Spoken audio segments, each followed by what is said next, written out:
hoping we have an interactive bunch today. But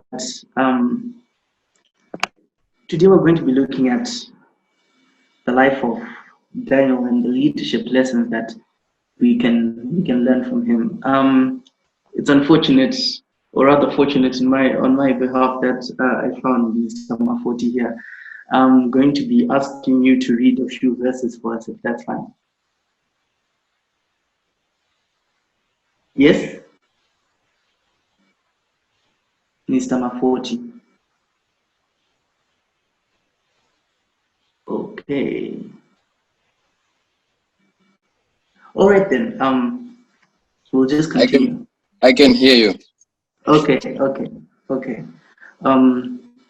We are first of all going to look at who Daniel was before we get into the lessons behind Daniel. Daniel was a Jewish noble, and it so happened that during his late teen age, he was taken into captivity by Nebuchadnezzar, who was king of Babylon at that time. It is during this time, moving forward, that we begin to look at the life of Daniel and the lessons that we can learn, from him.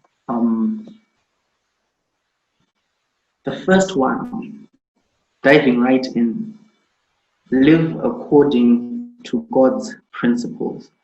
Mr. Mafoti, I'm going to ask you to read Daniel chapter 1, verse 8. Daniel chapter 1, verse 8. Yes. It says, "But Daniel purposed in his heart that he would not defile himself with the portion of the king's meat, nor with the wine which he drank. Therefore he requested of the prince of the eunuchs that he might not defile himself." Verse 9.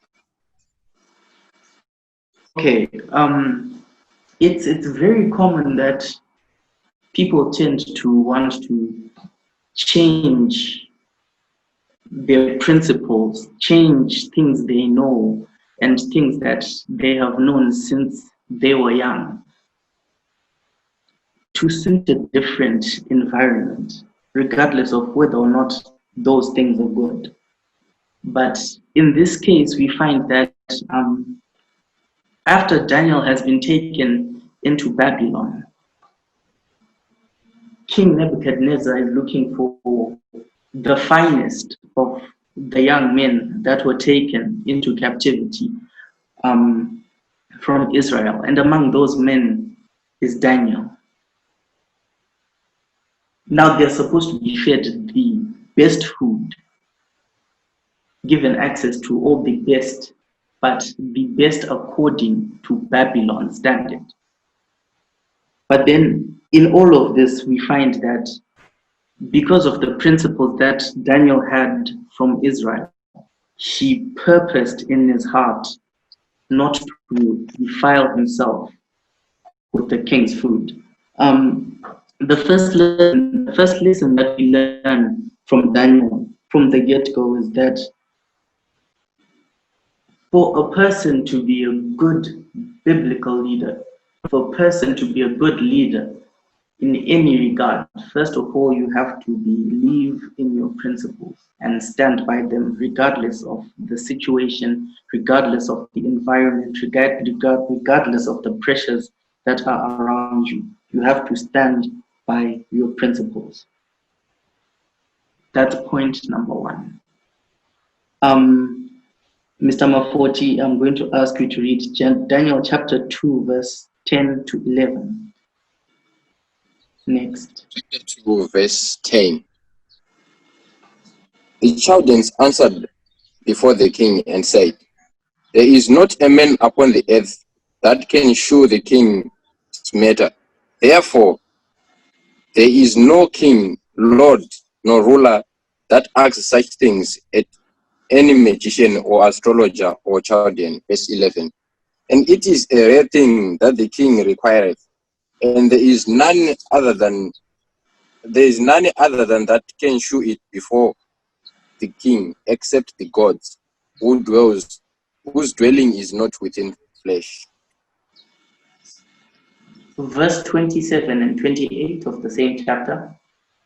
Verse 27.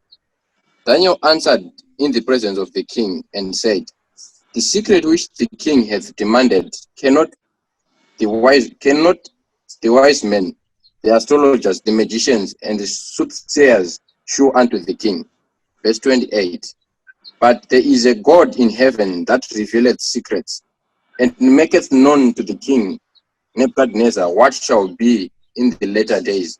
Thy dream and the visions of thy head upon thy bed are these. Verse 29.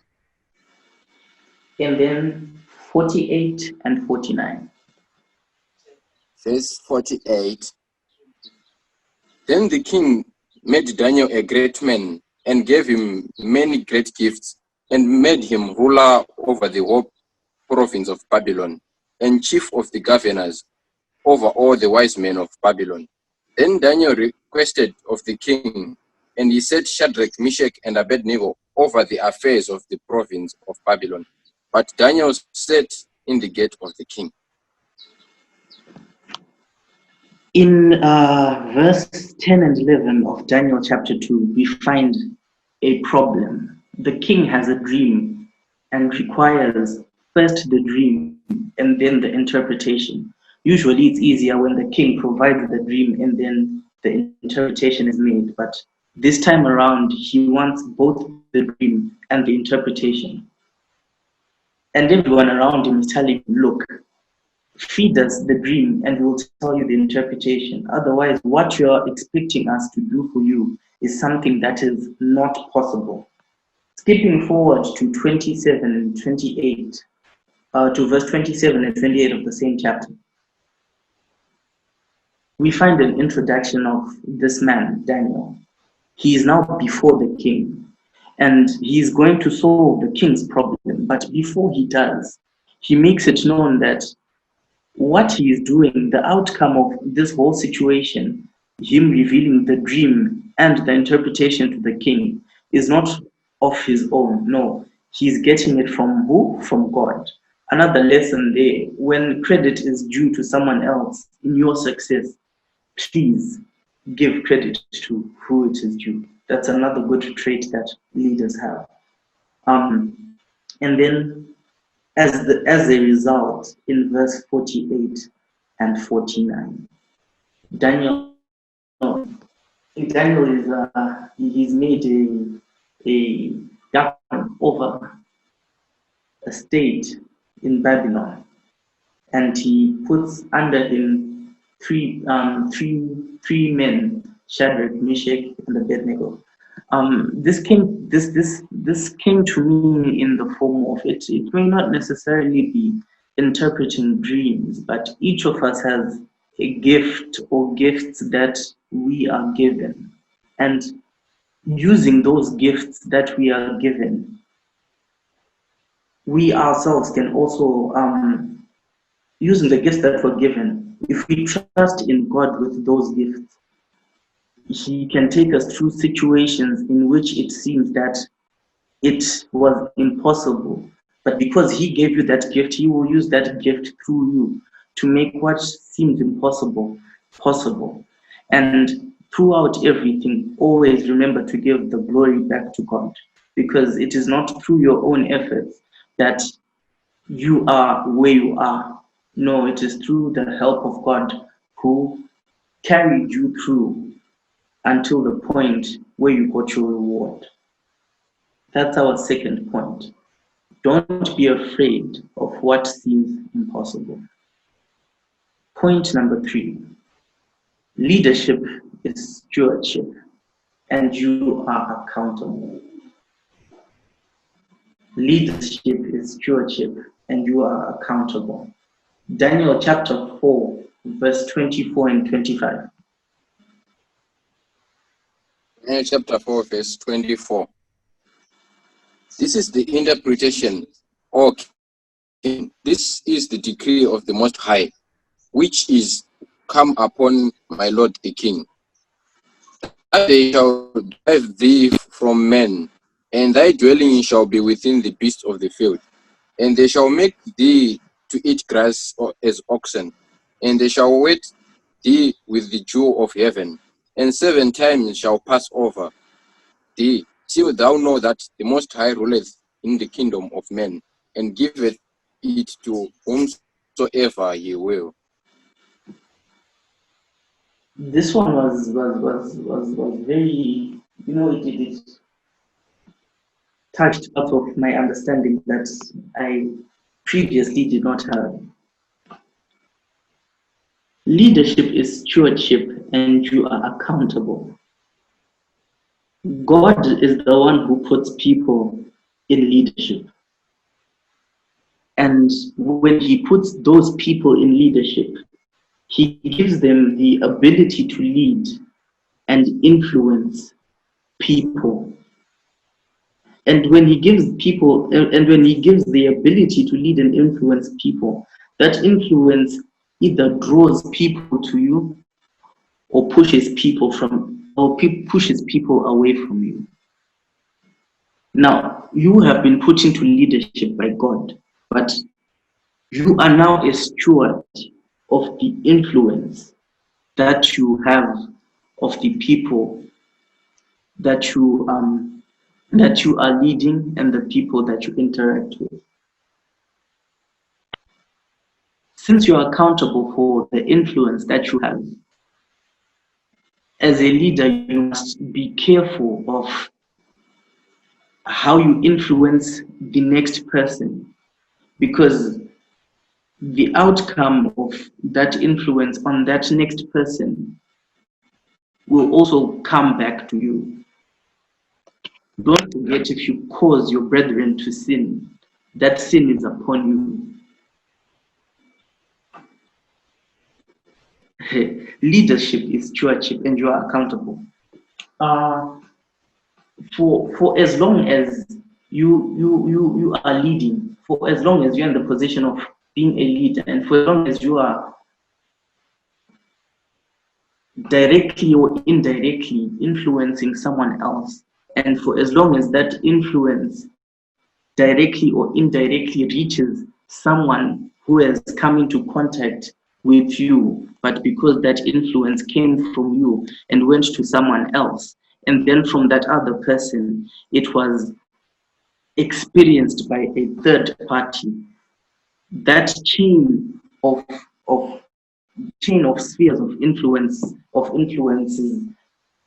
interacting with each other, but tracing back to you, the impact on the decisions and outcomes of those people will indirectly also be on your shoulders. So you should be careful that your influence is the right influence as a leader, because it has far-reaching consequences.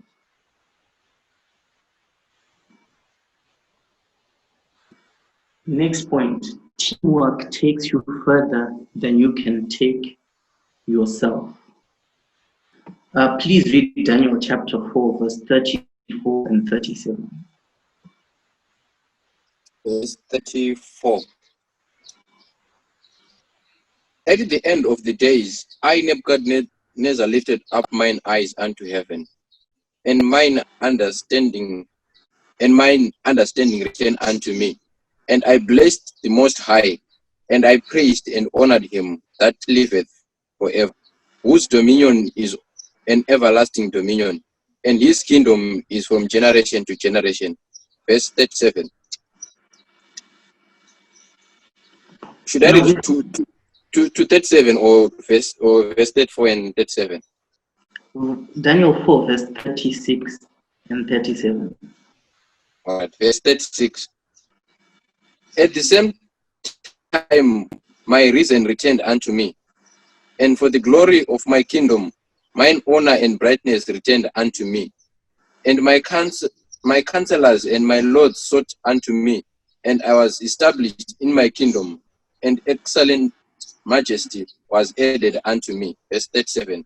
Now I, Nebuchadnezzar, praise and extol and honor the King of heaven. All those works are truth, and his ways judgment, and those that walk in pride, he is able to obey. If we take a look at Daniel, when he explains the dream of Nebuchadnezzar, he is brought before the king as the one who can interpret the king's dreams. So attention is on him.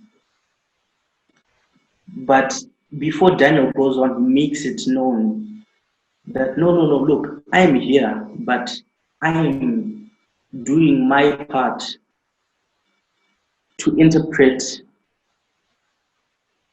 a dream. And the message is coming from God.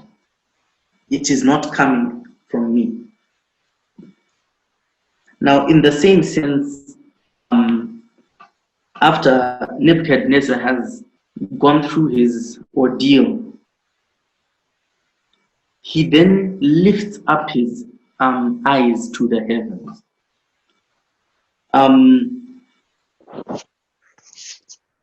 Nebuchadnezzar changed his speech from being about himself to being about the kingdom. Anything you do as yourself will usually only have an impact or any meaningful impact on yourself. It is self-centered. But when you work as a team, things take a different turn. Nebuchadnezzar looked at his kingdom from a selfish perspective from the beginning. But after his ordeal, he begins to look at the kingdom not as an extension of him, but he begins to talk about his kingdom, and in a sense that brings a greater effect to the kingdom. In that, first of all, the first step to his change was looking up to the heavens. So the dependency moved from himself to a reliance on God, meaning that the decisions that were to be made were now going to come not from himself, from a selfish place, but from a reliance on God. And when God becomes your teammate, as a leader, the decisions that are now being Bluetoothed to you from God have a very positive impact on your leadership as a whole. So make a team with God so that in all your leadership endeavors, if you and him work together, it becomes a very tight-knit and well-executed leadership. Integrity is your rock. Whatever you do, do it with excellence. Please read Daniel chapter 6, verses 3 and 4. Daniel chapter 6, verse 3. Then this Daniel was preferred above the presidents and princes, because an excellent spirit was in him, and the king thought to set him over the whole realm. Verse 4. Then the president and the princes sought to find occasion against Daniel concerning the kingdom, but they could not find none occasion on no fault. For as much as he was faithful, neither was there any error or fault found in him. This comes back to the first point that we spoke of. In whatever you do as a leader, in as much as you are supposed to take the straight and narrow, you're not supposed to do anything that requires you to cut corners. That straight and narrow should be done to the best of your abilities. People should be like, no, have you seen the way Isaac does things? It's impeccable. There is no fault found in it. in as much as people may try to hate on what you do, in as much as people may try to find faults in what you do, if your work is done to the best of your abilities, if you have integrity in the way that you do your work, even those people that seek to go against you, even if they don't express it outwardly, if they don't express it there in the corners in their circle, inside they know that no, in as much as I have a problem with so and so, I know that when it comes to what they do it to the best of their abilities. There is no fault I can find in this person, in the way that they lead, in the way that they do everything. Sometimes it's not even about other people, but a quality in a leader is in just how they execute things themselves will also leak out, or um, will also reach to situations when they are in charge of something, situations when they have to execute something with other people. It's whatever activity it is, whatever situation it is that they have to lead, integrity and impeccable work will still seep and reach out to those situations. So, as a leader, you must always make sure that whatever you do it to the best of your abilities. I think if you also look at the rest of, if you look at the rest of Daniel's endeavors after this, Daniel's respect for Darius, the situation when Daniel was in the lion's den, um, Daniel respected the king, even though he may not have respected the laws, he respected the king to the extent that as a person, the king was fond of Daniel, so much so that he was concerned when Daniel was put in the lion's den, because he knew that, no, in as much as there is a fault found in this person um, in the sense of he did not follow the laws, so he has to be put in the lion's den. This person has integrity. This person does what he does to the best of his abilities. He formed a friendship based on respect with the King Darius. That is why, in the end, King Darius ended up looking out for who? For David.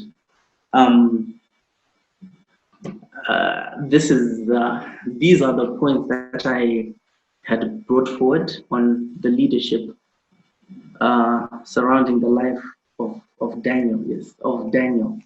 I don't know if there are any other contributions at this point.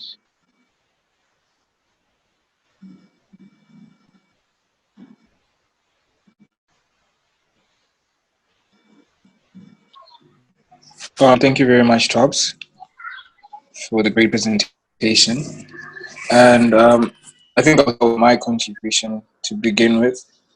I think the book of Daniel, to me, basically, the whole account of Daniel actually relates to us nowadays, because he was a young individual, and most of the time we complain about the environments that we're in and so forth.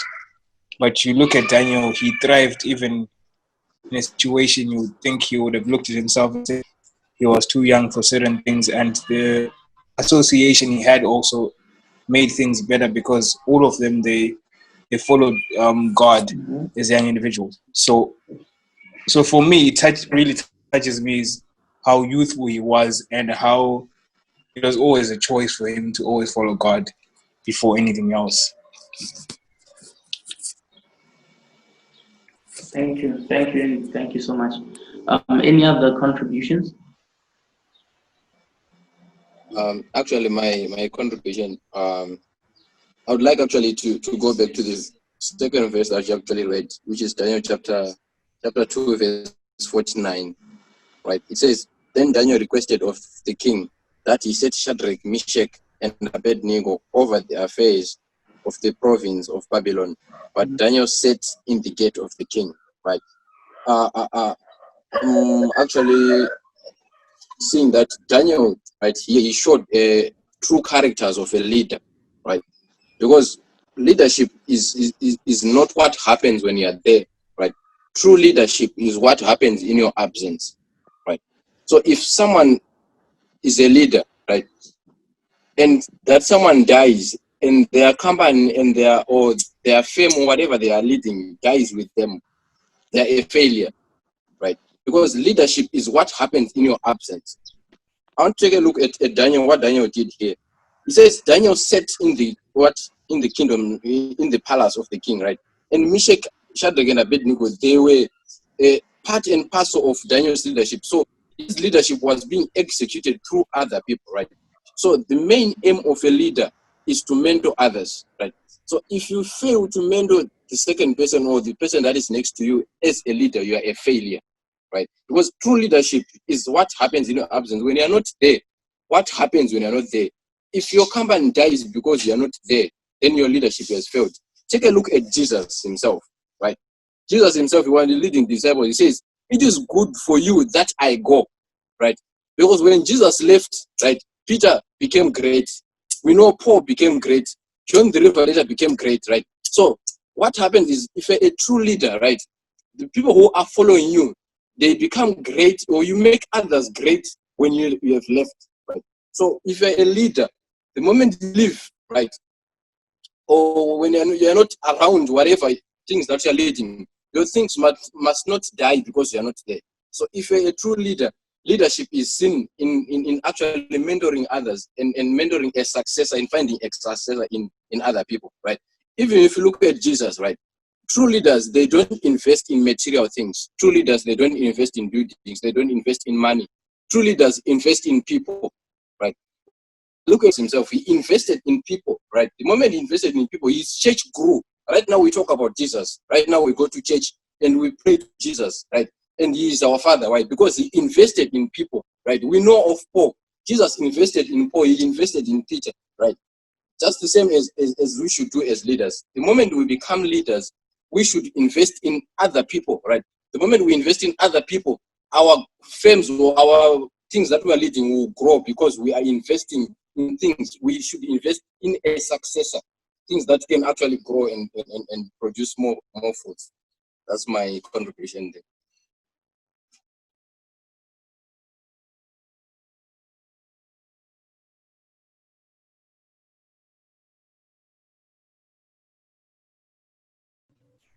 Thank you. Is there any other contribution? I'm seeing there's 10 participants. Amanda, do you have anything to share or add?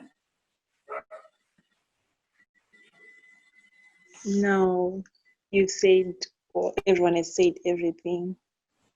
I'm still thinking. All right. Paul, anything you want to share?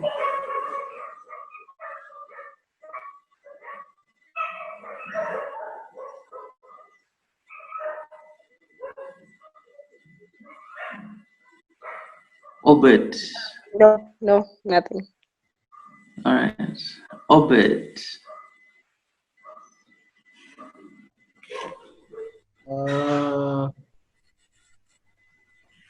Nothing, sir. Nothing.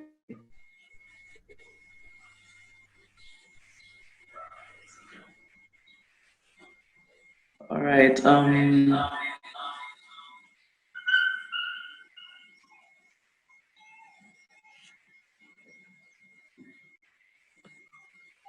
Okay, it looks as if everybody understood, I guess. Amen to that, then. I came in a bit late. I don't know if you guys talked about this. As I was studying Daniel, one thing I love about the prophet Daniel is being trusted to do something else because of what he was faithful towards. By this I mean, if you look at the kings that came one after the other, there's one thing they noticed. Daniel was faithful to his God, and he was faithful to the point of death. In that sense, they knew that whatever responsibility they gave Daniel, whatever position they gave Daniel, they knew Daniel would be faithful in executing whatever duties he would have been given, because that was imprinted in his character, and that was shown by how he was faithful to God. The reason why I like this, it's always something that I always then throw back at myself and be like, am I faithful to God that much that people can see it and are able to have confidence that I will be able to do whatever they ask me to do. And most of the time as leaders or as Christians, we tend to say one thing and do the other. And the world is watching, unfortunately. Someone said the only Bible someone's going to read is you. So if what you say and what you do are not the same, you claim to be loyal to God, but you're not, how can the world trust what we say? How can the world follow us if we are not faithful to God? How can the world trust us with giving us positions in the world? Also about Daniel, if you noticed, he didn't just excel in religion, he excelled in the real world, which is another thing. There's always that disunity when it comes to Christian leaders. Either they excel so much in religion and they're totally rubbish when it comes to the real world. That balance has to be there, because God didn't just say you should be, Christians, but then forget that you are also in the world. He said work. So godly leaders have to work and excel in the real world as much as they excel as well in religion. I think those are some of the major things I learned from Daniel's leadership.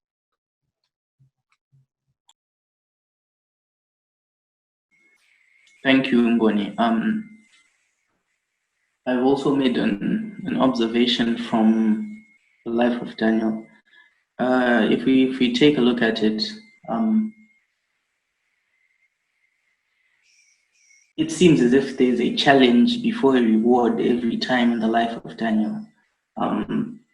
Before he became a governor, he was sent into prison first. After that, he was now governor, but people still sought to bring him down. He was put in the pit of the lions. Then he was taken out with even higher regard than when he was put in. And those that sought to bring him down ended up being the ones who were eaten by the lions. Sometimes when we face ordeals, when we face challenges, our trust in God the whole way may be the only thing that will give us the most profitable, the most beneficial outcome, in that it not only enriches us, but because of how strong our faith is, the next person is inspired by that commitment, by that conviction. Like Ngoni said, you may be the only Bible someone else reads, so the strength that you have or the bond that you have with God, such that throughout all the trials that you have, you continually hold on to Him to the very end. All of those experiences, to the person who's watching in the background, that may be enough to inspire them to be interested in what conviction you have, to whom you're convicted to so boldly, to the extent that you're willing to go to the length that you do to keep on holding on to Him. Okay, at this point, I think I'm going to hand it back to Isaac, who was leading before I got here. Okay, thank you very much, Tobbs. Thank you for the presentation, and thanks to everybody who attended today's Bible study.